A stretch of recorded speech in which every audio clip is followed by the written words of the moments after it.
Ya kalau kalian tidak setuju dengan peraturan pemerintah, ya jangan kirim. Itu aja. Jadi saya sudah kayaknya saya nggak perlu keluar deh Pak, capek kayaknya. Boleh saya Itu. membantah sedikit Bapak? Ya, Ini sebenarnya silakan. sudah ketok palu apa belum sih Bapak? Karena Nah, ketok palunya belum. Itu yang saya kritik kepada beberapa pihak. Saya tuh suka gemes ya, suka gemes sama apa? Petugas yang bawaan otaknya tuh curiga. Gini, kalau PMI bawa tas Hermes, terus Anda curiga itu titipan orang lain, itu mau dijual. Emangnya PMI itu nggak mampu beli tas kan gitu ya? Yang penting dia udah disebut PMI, ngapain Anda mau curiga gitu? Emang PMI itu nggak boleh kaya? Emangnya yang bisa kaya itu nenek moyang lo aja kan gitu ya? Nah ini kadang-kadang saya suka gemes nih kalau berhadapan dengan orang-orang di lapangan. kayaknya ada dendam tersendiri pada pekerja migran. Kalau saya lebih memilihnya seperti itu.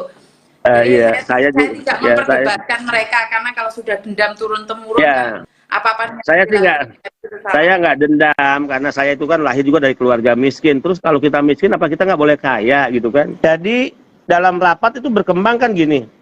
Bagaimana tidak terjadi penyalahgunaan? Muncul tuh ide ya, bukan dari kita, agar setiap PMI itu membawa surat keterangan.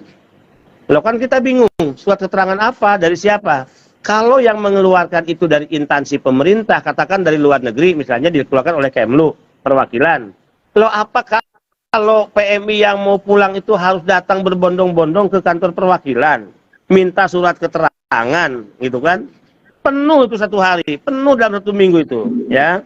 Sehingga surat keterangan itu tidak diperlukan. Itu menjadi tanggung jawab pemerintah ketika seseorang datang ke Indonesia membawa barang-barang itu untuk melihat dia PMI cukup ya digitalisasi atau komputerisasi. Dia lihat aja di sistem klik nama Ibu Yuni keluar namanya ya udah PMI kan gitu. Nama Ibu Yuni kan bisa saya lihat di comment center juga waktu itu kan. Ketahuan juga kan. Boleh saya Itu. membantah sedikit Bapak? Ya, silakan. Ini sebenarnya sudah ketok palu apa belum sih Bapak? Karena Nah, ketok palunya belum. Itu yang saya kritik kepada beberapa pihak. Saya katakan, saya ingat kok, Presiden itu tanggal 3 Agustus kita rapat terbatas. Presiden tuh ngomong loh, dan telinga aku kan masih normal, masih sehat nih. Kalau diperiksa di THT juga masih nggak ada masalah nih. Ya, nggak ada isi kotoran juga yang numpuk di telinga saya. Presiden tuh minta 2 minggu selesai ya, 2 minggu selesai ya. Kalau ini udah 3 bulan gitu, masa untuk urusan seperti ini kok nyampe 3 bulan ya, aneh bin ajaib juga lah ya. Tapi oke lah ya, oke lah.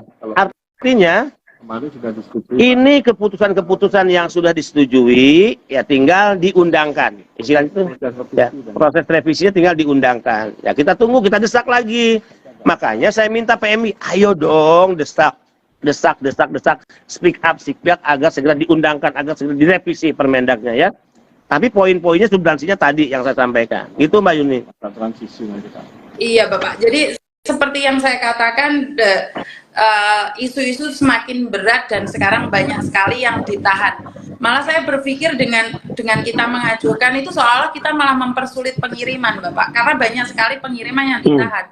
Makanya desakan-desakan itu kan untuk mempermudah, tapi desakan yang terjadi kan, tapi desakan yang terjadi berimbas malah mempersulit Bapak. Ini saya merasa bahwa dengan adanya sempak kemarin, saya rasa itu adalah pukulan telak bagi bea cukai. Tapi bukannya mereka memperbaiki, masih banyak bukti bahwa kalau kemarin orang bilang itu Hong Kong saja, ini berlaku juga di Taiwan Bapak. Jadi di Taiwan itu sama, menebusnya sama Pak.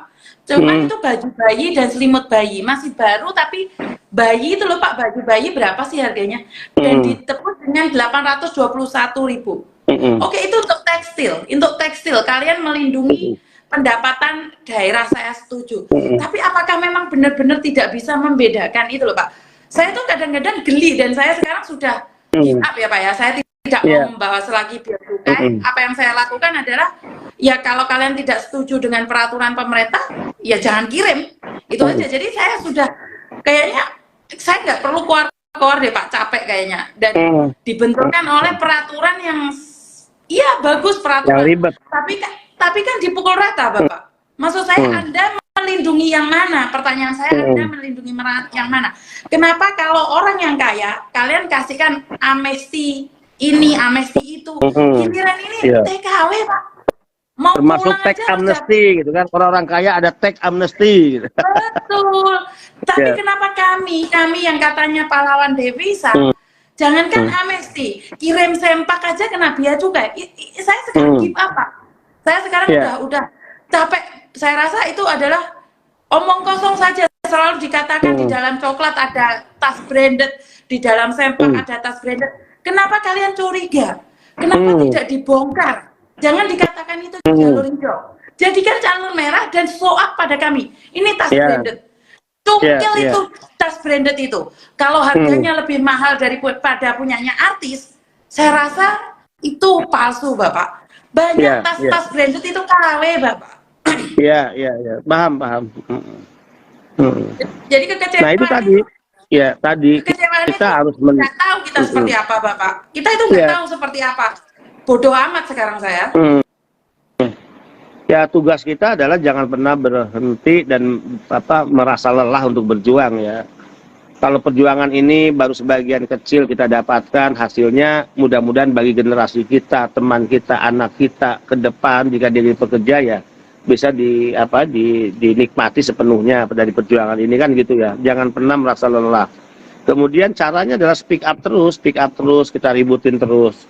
Nah kayak ini ya, ini kan rapatnya kemarin nih, saya nggak hadir didampingi oleh Pak Gatot kemarin. Makanya saya minta Pak Gatot oke, apa hasilnya kita umumkan cepat lagi ke publik ya. Karena saya ingin sepanjang ini belum diundangkan, tadi kan ada 10 jenis. Ya kali aja ada masukan dari PMI, dari 10 jenis ini sudah dianggap cukup atau masih ada yang kurang, ayo ngomong.